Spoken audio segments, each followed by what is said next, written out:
Dan pada saat itu Presiden sendiri menyampaikan dalam pidatonya bahwa ada kurang lebih 340 juta orang di dunia yang akan kelaparan.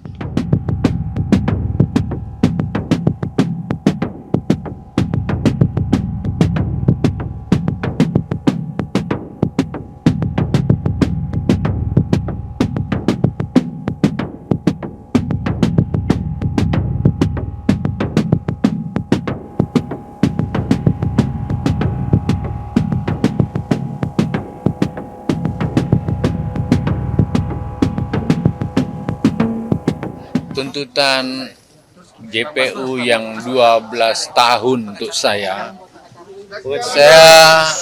melihat tidak mempertimbangkan situasi yang kami hadapi, di mana Indonesia dalam posisi ancaman yang luar biasa.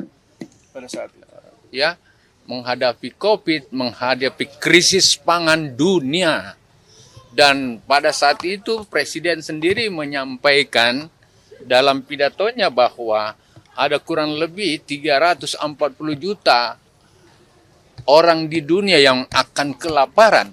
Diminta untuk melakukan sebuah langkah extraordinary. Saya lihat ini semua tidak dipertimbangkan. Apa yang kita lakukan pada saat itu. Yang kedua, ada El Nino yang menghantam seluruh dunia.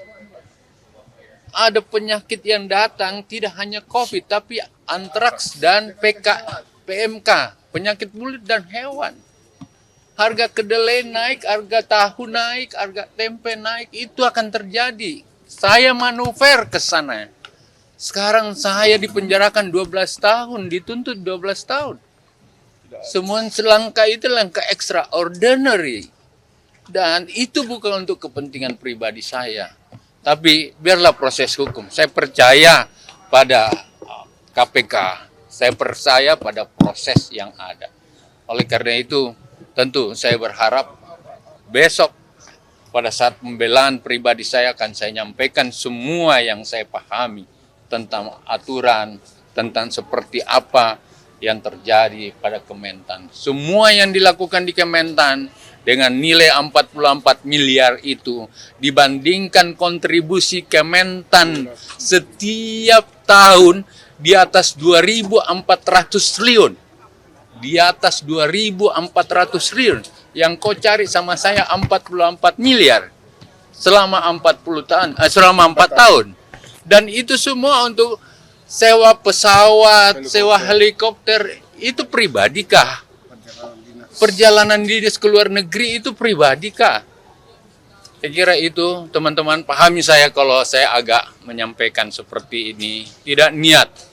Kalau memang saya salah, saya siap bertanggung jawab. Pak, tadi salah satu poinnya.